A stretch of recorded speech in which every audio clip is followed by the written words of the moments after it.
ನಮಸ್ಕಾರ. 12 ದಿನ 12 ವಿಮಾನ 21 ನಿಮಿಷದಲ್ಲೇ ಪಾಕ್ ಒಡಿಸ್ 40 ಯೋಧರ ಸಾವಿಗೆ 325 ಉಗ್ರರನ್ನ ಕೊಂದು ಪ್ರತೀಕಾರ. ಬ್ರಾಹ್ಮಿ ಮುಹೂರ್ತದಲ್ಲೇ 1000 ಕೆಜಿ ಬಾಂಬ್ ಹಾಕಿದ್ದೇಕೆ? ಇದುವೇ ಕ್ಷಣದ ಸ್ಪೆಷಲ್ ಆ 21 ನಿಮಿಷ. ನಾನು ನವಿತಾ ಜೈನ್. ಪ್ರತೀಕಾರ ಇದು ಅಂತಿಂತಹ ಪ್ರತೀಕಾರ ಅಲ್ಲ.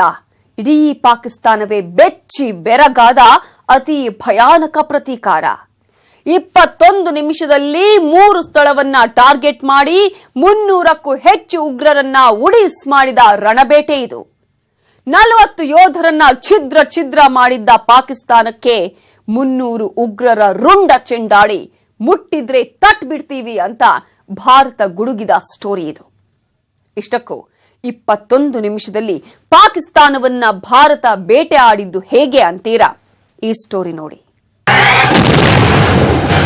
21 ನಿಮಿಷ 3 ಟಾರ್ಗೆಟ್ 300 ಉಗ್ರರು ಉಡಿಸ್.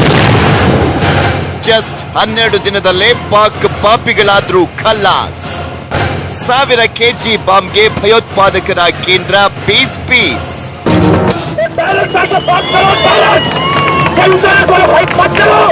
और मैं अनुभव कर रहा हूं आपके और देशवासियों के दिल में कितनी आग है.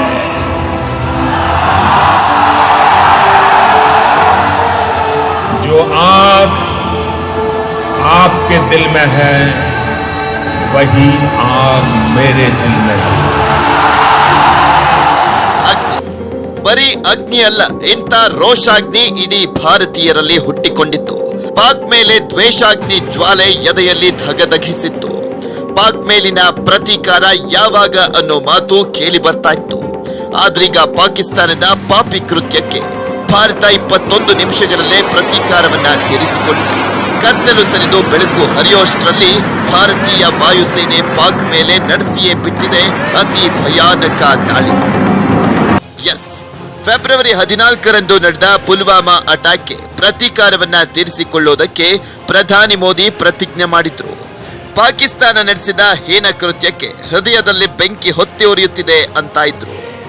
ಉರಿ ದಾಳಿ ನಂತರ ಸರ್ಜಿಕಲ್ ಸ್ಟ್ರೈಕ್ ನಡೆಸಿ ಹೇಗೆ ಪಾಕಿಸ್ತಾನಕ್ಕೆ ಪ್ರತೀಕಾರದ ಅಗ್ನಿ ದರ್ಶನ ಕೊಟ್ಟಿದ್ರೋ ಅದೇ ರೀತಿ ಪಾಕಿಸ್ತಾನಕ್ಕೆ ಮತ್ತೊಂದು ಬಾರಿ ಭಾರತದ ಶಕ್ತಿ ಎಷ್ಟಿದೆ ಅಂತ ಪ್ರದರ್ಶಿಸಿದ್ದಾರೆ. ಕೆಣಕಿದ್ರೆ ಖತಮ್ ಮಾಡದೆ ಸುಮ್ಮನಿರೋದಿಲ್ಲ, ಮುಟ್ಟಿದ್ರೆ ಮಟಾಶ್ ಮಾಡ್ತೀವಿ ಅನ್ನೋದನ್ನ ಸರ್ಜಿಕಲ್ ಸ್ಟ್ರೈಕ್ 2.0 ನಿಂದ ಸಾರಿದ್ದಾರೆ. 1000 ಕೆಜಿ ಬಾಂಬ್ ಬಳಸಿ ನಡೆಸಿದ್ರು ಸರ್ಜಿಕಲ್ ಸ್ಟ್ರೈಕ್ 2.0. 40 ಯೋಧರ ಶ್ರಾದ್ದ ದಿನವೇ 300 ಉಗ್ರರಿಗೆ ತಿಥಿ ಫಿಕ್ಸ್.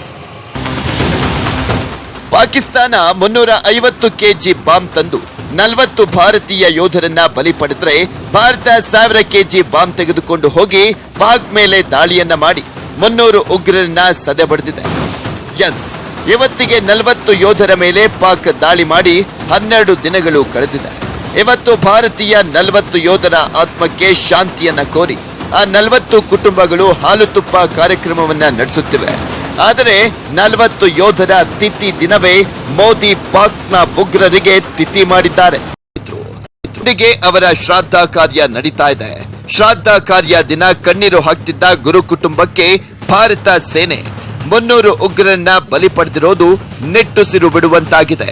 ಕೇವಲ ಗುರು ಕುಟುಂಬವೇ ಅಲ್ಲ, ಪುಲ್ವಾಮಾ ಅಟ್ಯಾಕ್ ನಲ್ಲಿ ಹುತಾತ್ಮರಾದ 40 ಯೋಧರ ಕುಟುಂಬಕ್ಕೂ ಭಾರತ ಸೇನೆ ನಡೆಸಿರುವಂತಹ ಸರ್ಜಿಕಲ್ ಸ್ಟ್ರೈಕ್ 2.0 ನೆಮ್ಮದಿಯನ್ನ ತಂದಿದೆ. ಫೆಬ್ರವರಿ 14 ಪಾಕಿಸ್ತಾನ ಭಾರತದಲ್ಲಿ ಕರಾಳ ದಿನವನ್ನ ಸೃಷ್ಟಿಸಿತ್ತು.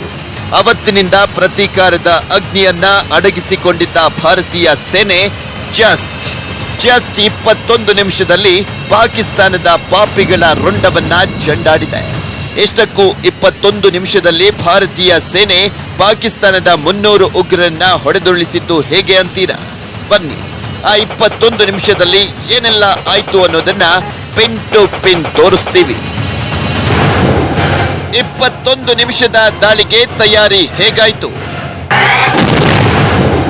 ಗ್ವಾಲಿಯರ್ನಿಂದ 12 ವಿಮಾನ ಟೇಕ್ ಆಫ್.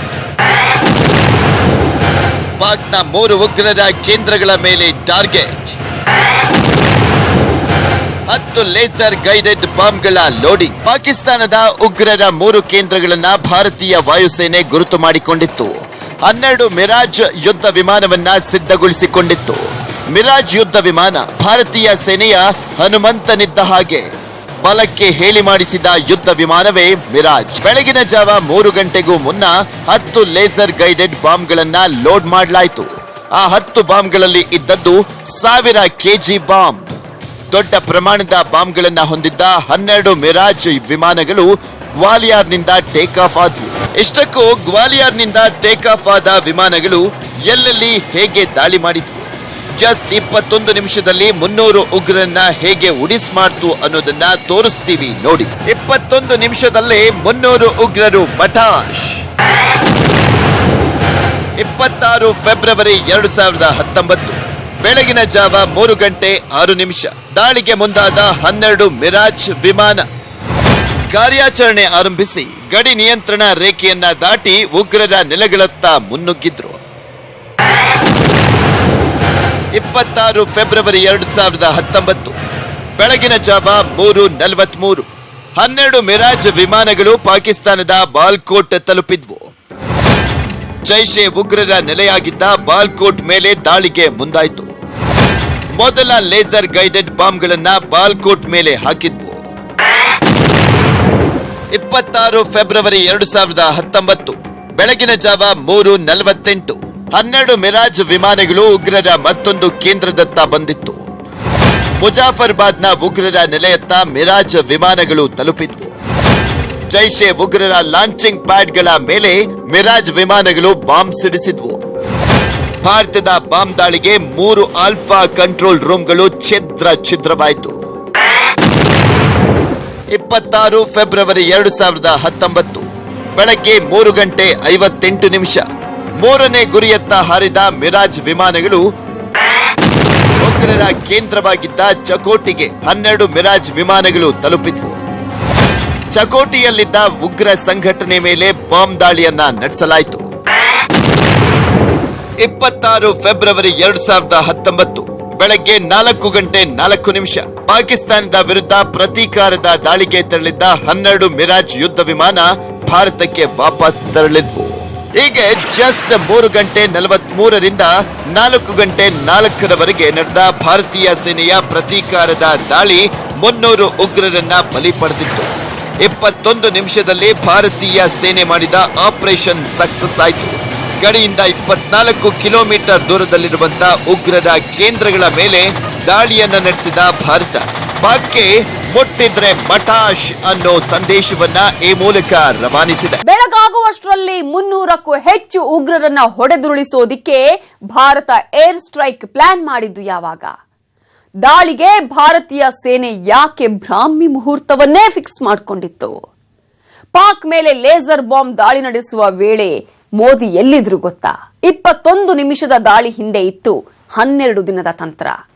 ವೇದಿಕೆ ಮೇಲೆ ಮೋದಿ ಮಾತಲ್ಲಿದ್ದ ಕಿಚ್ಚು ಹೊರಬೀಳೋದಿಕ್ಕೆ ಯಾಕೆ 12 ದಿನ ತೆಗೆದುಕೊಳ್ತು ಗೊತ್ತಾ?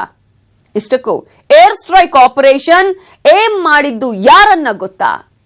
ಮೋದಿ ಗುರಿ ಇಟ್ಟ ಆ ಮೇನ್ ಪಿಲ್ಲರ್ ಉಡಿಸಾಗಿದ್ದಾನ? ನೋಡೋಣ. ಫೆಬ್ರವರಿ 15ರಂದೇ ಸಿದ್ಧಗೊಂಡಿತ್ತು ಬ್ಲೂ ಪ್ರಿಂಟ್. ದಾಳಿಗೆ 26 ಫೆಬ್ರವರಿ ದಿನಾಂಕವೇ ಫಿಕ್ಸ್ ಆಗಿದ್ದೇಕೆ? 40 ಯೋಧರನ್ನ ಕಳೆದುಕೊಂಡ ಭಾರತೀಯ ಸೇನೆ ಪಾಕ್ ಮೇಲಿನ ದಾಳಿಗೆ 12 ದಿನದ ಹಿಂದೆಯೇ ಸ್ಕೆಚ್ ಹಾಕಿತ್ತು. ಪುಲ್ವಾಮಾ ಅಟ್ಯಾಕ್ ಹೊತ್ತಿಸಿದ್ದ ಸೇಡಿನ ಕಿಡಿ ಸೈನಿಕರ ಎದೆಯಲ್ಲಿ ಧಗಧಗನೆ ಉರಿಯುತ್ತಿತ್ತು. ಅದರಲ್ಲೂ ಆಗಾಗ ಪ್ರತೀಕಾರ ತೀರಿಸಿಕೊಳ್ಳೋ ಹಾಗೆ ಭಾರತ ಸರ್ಕಾರವು ಗುಡುಕ್ತಾ ಇತ್ತು. ಆದರೆ ಫೆಬ್ರವರಿ 14ರಂದು ನಡೆದ ಪುಲ್ವಾಮಾ ದಾಳಿಯ 3ನೇ ದಿನವೇ ಸರ್ಜಿಕಲ್ ಸ್ಟ್ರೈಕ್ 2.0 ನಡೆಸೋದಕ್ಕೆ ಮೋದಿ ಪ್ಲಾನ್ ರೂಪಿಸಿದ್ರು.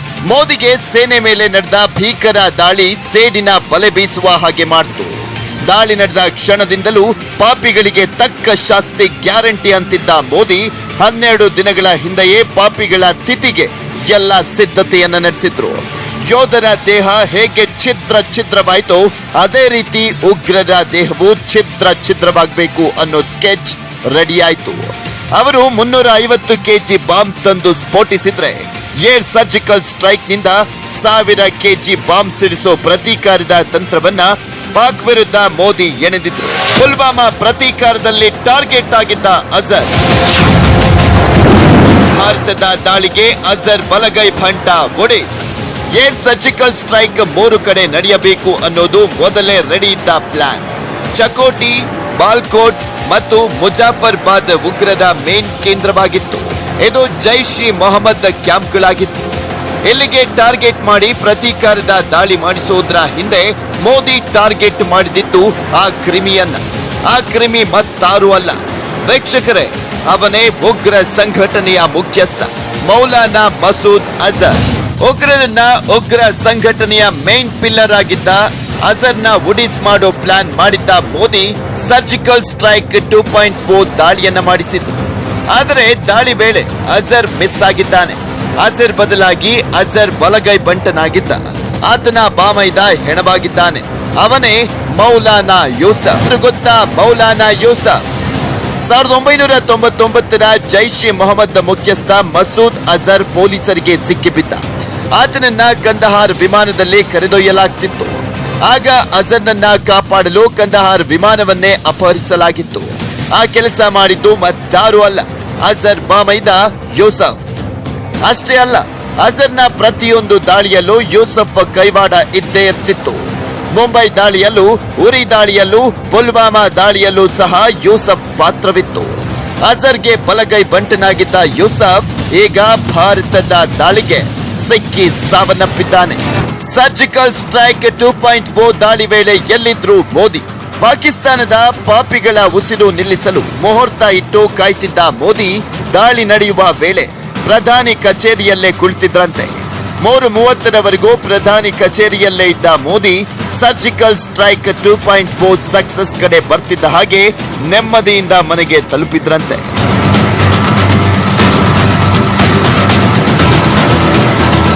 ಇಷ್ಟಕ್ಕೂ ಭಾರತೀಯ ಸರ್ಕಾರ ಪುಲ್ವಾಮಾ ಪ್ರತೀಕಾರಕ್ಕೆ ಭ್ರಾಮಿ ಮುಹೂರ್ತವನ್ನೇ ಫಿಕ್ಸ್ ಮಾಡಿದ್ದು ಯಾಕೆ?